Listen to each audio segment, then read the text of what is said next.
So let's have a look at Israel's dispersion. Let's have a quick history recap. The house of Israel's dispersion and scattering. In 1 Kings chapter 12 we read of a divided kingdom. We have the house of Judah and we have the house of Israel. And the house of Israel separates from the house of Judah. The house of Judah has two tribes. It's primarily Judah and Benjamin. And this happens in the time of King Rehoboam. Because he begins to put heavy taxation upon Israel, and 10 of the tribes rebel. So the dominant tribe of the house of Judah is the tribe of Judah. And Paul was a Jew, Paul the Apostle, who was Shul. He was from the tribe of Benjamin. But Judah is the actual dominant tribe of the house of Judah. And it's from Judah that we have the house of David. So the house of Judah also represents the true worship of God with the true Aaronic priesthood. Whereas what happened with the northern tribes, the 10 tribes of the house of Israel, under King Jeroboam, they were introduced into idolatry right from the beginning, because Jeroboam was afraid that people would come into Jerusalem and worship God. So he set up his own idolatrous system of worship. He got rid of the Levites and he created a priesthood not from the tribe of Levi but from the basest of the people. And again you can read this in 1 Kings chapter 12. This is pivotal. And the tribe of Ephraim, is from which Jeroboam came from, was the dominant tribe in this 10 tribe confederacy or house, the house of Israel. There were no good kings listed in the northern tribes. They all did that which is evil in the sight of the Lord. However, some did more evil than others. But even though they were described as wicked, the nations, for example, the Assyrians, referred to the kings of the northern tribes as kings of mercy, Malchi Chesed, kings of mercy, Chesed, because they had that merciful aspect of Joseph in them, and compared to the nations they were much more lenient. But they didn't do good in the sight of the Lord because they followed the corrupt pagan practices of the nations, and they adopted them right from the get-go, and they got rid of the Sabbaths of the Lord. And it sounds a lot like the church too, because the church has a strong number of Ephraimites that up until recently had the same strong tendency to dismiss his laws and treat the Torah as a strange thing, and thus they had a corrupted religious system, sadly. So if we have a look at this diagram here, we can see the two houses of Israel. We had the 10 tribes in the north and the 2 tribes of Judah and Benjamin in the south.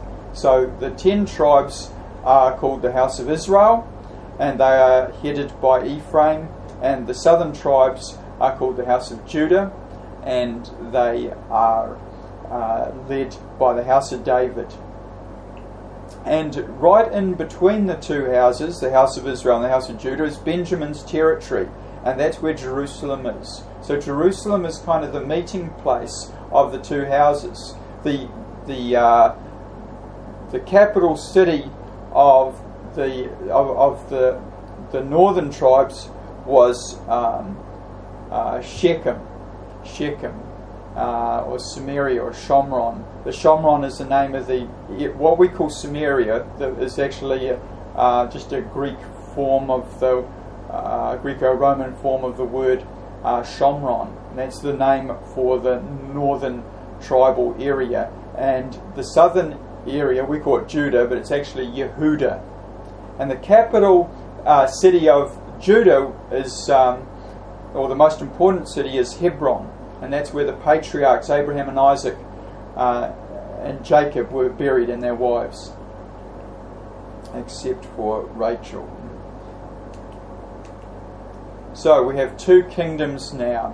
because of the split, because of the heavy taxation, the house of Judah and the house of Israel. And from there on, from 1 Kings chapter 12 on, we have two different destinies, two different parallel, entwined but separate histories. And if you read the prophets Jeremiah and Ezekiel and Isaiah and many of the other prophets, they make distinctions. When they are making a prophecy, the prophecy is addressed to the house of Judah or to the house of Israel, and or to the house of Israel and the house of Judah. Or sometimes the house of Judah is just referred to as Judah, and the house of Israel is referred to as just Israel. And often you'll see the prophecies concerning them right next to each other. They are contrasted. You have the prophecy to the house of Judah and then to the house of Israel. So what happened? Because of their idolatry, God raised up various prophets to speak to them, the northern tribes. He raised up the prophet Elijah and Elisha, and their ministry was not so much amongst the Jews or the house of Judah. It was amongst the northern tribes that had that strong penchant of idolatry, because they got rid of the biblical feasts and replaced them with feasts of their own making. And they got rid of the Levitical priesthood, and they got a priesthood of their own making, made up of the basest of the people, a whole lot of Benny Hinns and Joel Osteens. And they led the people astray. And so what happened is they went into the land of Assyria. Okay, so the Assyrians came in and took them away. First of all, the Syrians began to fight them. So this is Syria here, or Aram as it's called in the Hebrew, and they came and fought against the northern tribes of Israel. But then later the Assyrians came in and fought against them and eventually overwhelmed them and took them captive. And the reason the Assyrians were able to do that was because of their idolatry of the house of Israel. God allowed the enemy to come in, and just as he does in our own lives when we turn away from the Lord and we walk in disobedience, as a true believer, God disciplines those that he loves. Often the wicked get away with things, but those that belong to the Lord are disciplined, even as Israel is being disciplined here. Okay, so one of the Messiah's missions is to gather in the lost sheep of the house of Israel. In Matthew 15:24 we read, Yeshua is sent to the lost sheep of the house of Israel. The Apostle Paul is sent to the region of modern-day Turkey, where the lost house of Israel had migrated into. The Messiah has been doing this over the last 2,000 years through the gospel. He's been gathering in the lost sheep of the house of Israel. And he's been gathering in the nations as well, people that are Gentiles, that are not descended from the lost tribes. So the gospel's going out to everyone. But one of the important missions of the Messiah is to bring in the lost sheep of the house of Israel. Both lost tribes of Israel, lost tribes of Israel, Gentiles, and Gentiles have been saved as per Isaiah 49:6. And this is a very important verse. It says, And he said, It is a light thing that thou shouldest be my servant to raise up the tribes of Jacob and to restore the preserved of Israel. I will also give thee for a light to the Gentiles, that thou mayest be my salvation unto the end of the earth. This is a messianic verse. This is concerning the Messiah. It's not Israel that is my servant. It's the Messiah of Israel that is my servant. Yes, Israel is a servant, but Israel is not raising up Israel. It's the Messiah of Israel, the Mashiach, the anointed son of David, that came in the spirit of Joseph, is coming to raise up the tribes of Jacob and restore the preserved of Israel. And that's a very important verse, word, preserved. The word is notzri. We'll look at that later and what that is all about. In Romans 9:24, it's to 28, we read, Even us whom he hath called, not of the Jews, but of the Gentiles, as he saith also in Hosea. I will call them my people which were not my people, and her beloved which was not my beloved. Okay, so this seems to be referring to Gentiles, people that didn't have a covenant. But we'll find out later there's a little bit more to it. Let's read on in verse 26. And it shall come to pass that in the place where it was said unto them, Ye are not my people, there shall they be called the children of the living God, or sons of the living God. And in verse 27, Isaiah, that's Isaiah, also crieth concerning Israel, though the number of the children of Israel be as the sand of the sea, a remnant shall be saved. So it's only the remnant that is saved. Both they're saved spiritually through salvation, through faith in Yeshua HaMashiach and obedience to Him, but they're also saved physically in the time of their regathering. It's only a remnant that's being saved. In verse 28, for he will finish the work and cut it short in righteousness, because a short work will the Lord make upon the earth. And this is what's coming.